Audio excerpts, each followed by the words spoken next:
Hello दोस्तों, नमस्कार। मैं हूं यशवंत दामले और आप देख रहे हैं यस मनी विज्ञान चैनल। यस मनी विज्ञान चैनल में आपका स्वागत है। आज के वीडियो में हम सीखेंगे अध्याय 9, जिसमें कि दिए गए हैं बल तथा गति के नियम यहाँ पर दिए गए हैं। तो साथ साथ में सबसे पहले हम यहाँ बल के बारे में जानेंगे कि बल क्या है, बल की अवधारणा को समझने का प्रयास करेंगे। इसके बाद गति के नियमों की ओर बढ़ते हैं। ठीक है, चलिए आइए शुरू करते हैं एक छोटे से इंट्रो के साथ।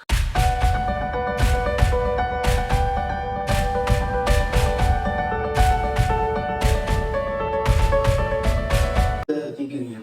बल गति के नियम में आपको ये सबसे पहले बल के बारे में जानकारी होना चाहिए। बल है क्या, तो बल क्या है उसके बारे में अनुमान के तौर पर बताया जाता है। जैसे किसी चीज को पुश करना या धक्का लगाना, ठीक ना, या खींचना, ठीक ना, धकेलना, ठीक। तो ये क्या है, एक प्रकार से बल का कार्य होता है। जैसे कि हम सपोज बात करते हैं किसी वस्तु की,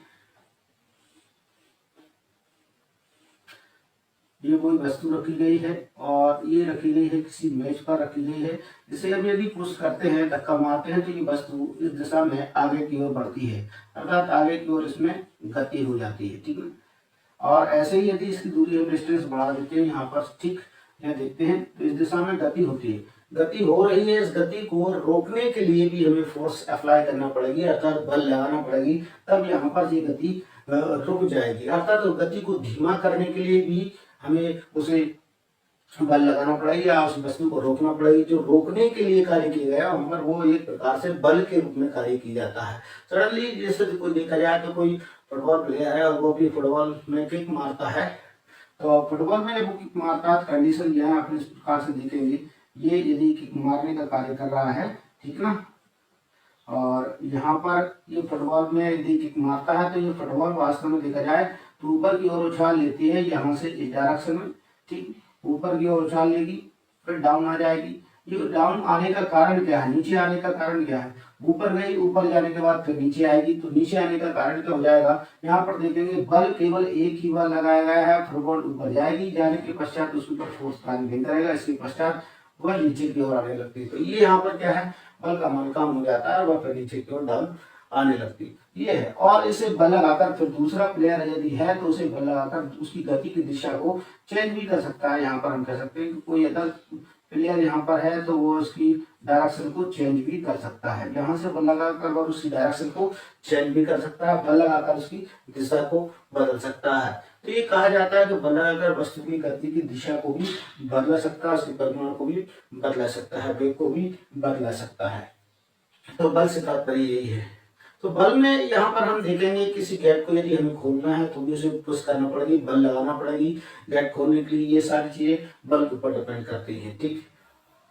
तो बल है क्या, बल वास्तव में देखा जाए तो द्रव्यमान और त्वरण का गुणनफल, ठीक, द्रव्यमान और त्वरण का गुणनफल है। त्वरण के बारे में हम पिछले वीडियो में जान चुके हैं, पिछले वीडियो में सीख चुके हैं, या अध्याय 8 के वीडियो में हम सीखे हैं कि त्वरण क्या है, ठीक है। तो m यहाँ पर द्रव्यमान है वस्तु का, a यहाँ पर उसका त्वरण है। तो यहाँ पर त्वरण और द्रव्यमान का गुणनफल कहलाता है बल, जिसे हम कह देते हैं फोर्स, ठीक। तो इसे हम इस नाम से जानते हैं। अब हम बात करते हैं सबसे पहले कि बल यहाँ पर कितने प्रकार का है। बल यहाँ पर दो प्रकार के बल के बारे में हम जानकारी प्राप्त करेंगे। दो प्रकार का बल हम यहाँ पर सीखेंगे आज, ठीक है। सबसे पहले हम यहाँ देखेंगे संतुलित और असंतुलित बल के बारे में चर्चा करेंगे। संतुलित और असंतुलित बल, बल का जो प्रकार है वो दो भागों में बांटा गया है, ठीक ना। इसे हम कह सकते हैं, एक तरफ देखेंगे हम संतुलित बल, दूसरे प्रकार से हम देखेंगे असंतुलित बल। तो बल को दो वर्गों में बांट दिया गया है, संतुलित बल में और असंतुलित बल में। तो संतुलित बल है क्या, संतुलित के बारे में जानते हैं। तो संतुलित बल कैसे कहते हैं, जैसे कि आप मार्केट में जाते हैं, कोई भाव सामान खरीदते हैं तो वो आपको तराजू पर वो तौलकर जब सामान देता है आपको, तो इस प्रकार से एक पल्ले पर यहाँ सामान रखा होता है,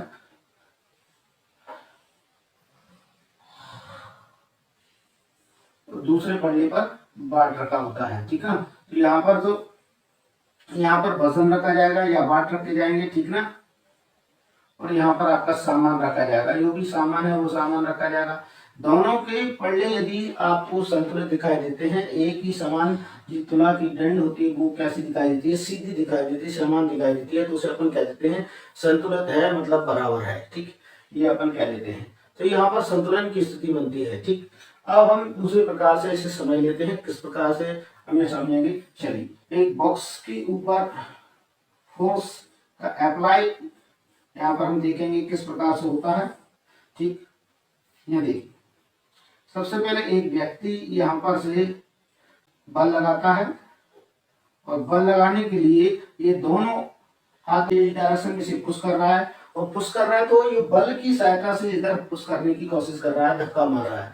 ये धक्का मारने के साथ साथ में क्या होता है कि यहाँ पर एक बल भी कार्य करता है, वस्तु के द्वारा एक घर्षण बल कार्य कर रहा है, वो इस दिशा में घर्षण बल कार्य कर रहा है इस डायरेक्शन में। ठीक, यदि ये व्यक्ति इस बॉक्स को जो फोर्स कर रहा है, धक्का मार रहा है, धक्का मारने के बल का मान इसके घर्षण बल के बराबर है या उससे कम है, तो वस्तु यहाँ से बिल्कुल नहीं हिलेगी। ठीक है ना, वो कैसे रहेगी, स्थिर रहेगी इस कंडीशन में। यह इसका कैसा कहलाएगा, संतुलन बल की स्थिति कहलाएगी। क्या कहलाएगी, संतुलन बल की स्थिति कहलाएगी। यदि अप्लाई करने के लिए बल का मान अधिक हो जाए या मान लें कि बल का मान ये अधिक तीव्रता के साथ इसमें धक्का मारे और अधिक बल लगा दे, इस पे फोर्स का मान और बढ़ा दे, तो वस्तु अपनी जगह से स्थिर से यहाँ पर खिसकने का प्रयास करेगी।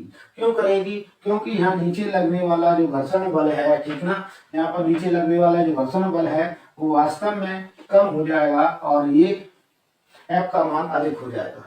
अर्थात व्यक्ति के द्वारा लगाया गया बल का मान अधिक हो जाएगा, घर्षण का मान तो जितना है उतना ही रहता है, लेकिन वो कम इसकी अपेक्षा कैसा प्रतीत होगा, कम प्रतीत होगा। ठीक है ना, तो घर्षण बल का मान कम प्रतीत होगा और व्यक्ति द्वारा लगाया गया बल का मान अधिक है, तो वस्तु इस डायरेक्शन में खिसक जाएगी, जिसे हम कहते हैं। तो वह बल कैसा कहलाएगा, असंतुलित बल कहलाएगा।